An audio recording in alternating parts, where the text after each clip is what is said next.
Hai fans, ketemu lagi nih bareng Mimin. Semoga kalian sehat-sehat semuanya ya. Sepertinya aksi demo juga udah mulai mereda ya fans. Selamat datang di channel Bolo Kewer. Mimin akan ngasih info fakta-fakta unik dari berbagai belahan dunia yang mungkin bikin kamu geleng-geleng kepala. Jangan lupa untuk subscribe channel ini agar makin berkembang, biar kamu nggak ketinggalan video-video terbaru dari Mimin. Oke fans, kita ke cerita fakta dunia. Fakta kali ini datang dari Kekaisaran Tiongkok sana fans, yang mana nggak jauh sama aksi-aksi demo kemarin tentang bagaimana kekuasaan menimbulkan tingkat korupsi yang amat sangat fans. Bagaimana kisahnya? Yuk kita kulik. Kisah Qasim Kekaisaran Tiongkok yang licik, korup, dan haus kekuasaan. Sekelompok Qasim melayani keluarga Kekaisaran Tiongkok. Mereka tampak seperti kelompok yang patut dikasihani karena harus melakukan pengebirian demi bekerja di istana. Kebiri fisik adalah memotong penis atau mengambil testis pada manusia atau binatang. Sedangkan kebiri kimia adalah pemberian zat kimia melalui penyuntikan atau metode lain dengan maksud untuk menurunkan hasrat seksual dan libido pada seseorang. Di sisi lain, tidak sedikit Qasim Tiongkok yang mampu mempengaruhi Kaisar Tiongkok dan politik.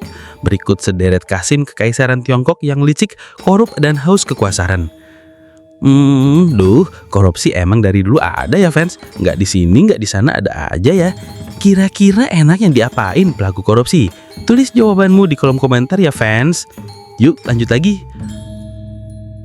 Liu Jin, Qasim paling korup sepanjang sejarah Kekaisaran Tiongkok. Ia adalah Qasim kepercayaan Kaisar Tiongkok Zhengde dari dinasti Ming.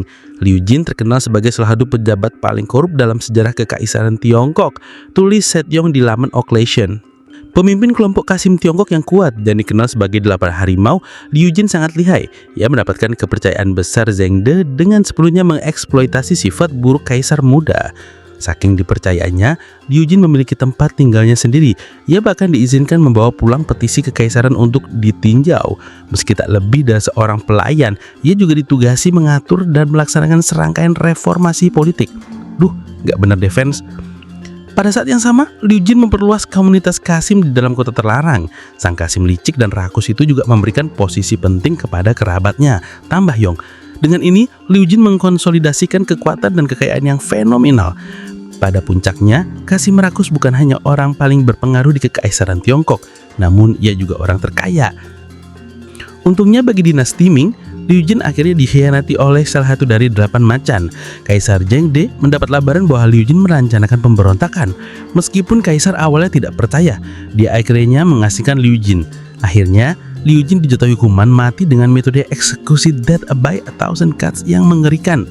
Menurut catatan sejarah, sebanjir 12.578.800 tahel jela emas dan 259.583.800 tahel perak disita dari kediaman Liu. Sangat mencengangkan. Ini membuat Wall Street Journal memasukkan Liu Jin sebagai salah satu di 50 orang terkaya dalam 10.000 tahun terakhir. Nah, tuh kan ketahuan, emangnya rakus. Para pelaku korupsi tak ubahnya seperti tikus, tapi hukuman di sana bagus loh fans, langsung dieksekusi mati. Beda banget sama di negeri Konoha, yang mana para pelaku korupsi masih bisa senyum-senyum kalau ketangkep. Paling juga nggak lama kok di penjara, uang masih banyak, hidup masih enak, sungguh makmur sekali kan fans. Gimana menurutmu? Tulis di kolom komentar ya fans. Yuk lanjut lagi. Zhang Rang, Qasim yang menjadi mitra Kaisar Tiongkok dalam kejahatan. Ia adalah anggota terkemuka dari 10 petugas. Itu ada sekelompok Qasim Tiongkok yang memegang kekuatan besar selama tahun-tahun terakhir dinasti Han Timur. Kepercayaan Kaisar Han Lingdi yang tidak bermoral, Zhang Rang adalah mitra kaisar dalam melakukan kejahatan. Bersama Qasim, kaisar memperlakukan pajak luar biasa dan menjual posisi kekaisaran ini tidak lain untuk membiayai hiburan dan rekonstruksi pasar yang mewah. Kok kayak berasa mirip Konoha ya fans? Pajak dinaikin, jual jabatan, kalau udah kekumpul uangnya, buat pelesiran ke luar negeri dengan dalih tinjauan dinas. Ops. Qasim jahat ini sangat dihargai dan dipercaya oleh kaisar. Kaisar Han Lingdi bahkan menghormatinya dengan panggilan ayah. Jelas, ini tindakan menggelikan dan tidak pantas. Di puncak kekuasaannya, Zhang Rang menikmati gelar Marquis dan memiliki rumah tangga sendiri. Jika orang membutuhkan posisi di kekaisaran, maka Zhang Rang adalah orang yang tepat untuk membantu. Anggota lain dari 10 petugas seperti Zhao Chong juga korup dan berkuasa. Tetapi Zhang Rang, ayah kaisar, tidak diragukan lagi adalah pemegang kekuasaan utama kekaisaran. Tetapi semua harus berakhir. Pengaruh Zhang Rang mengarahkan He Jin, Dong Zhuo, Yuan Shao, Cao Cao, dan lain-lain. Semuanya adalah panglima perang terkemuka di zaman itu.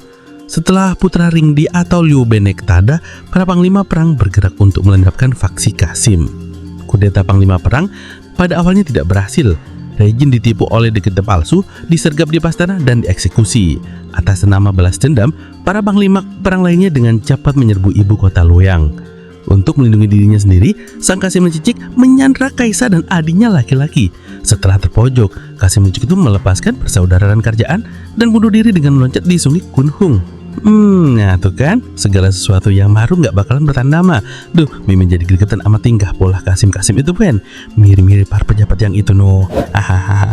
Oke fans, gitu dulu info dari Mimin. Jika kamu suka dengan video ini, klik like dan share ya fans. Dan lupa tekan tombol subscribe dan loncengnya, biar kamu nggak ketinggalan info-info terbaru dari Mimin. Yuhu, bye-bye fans.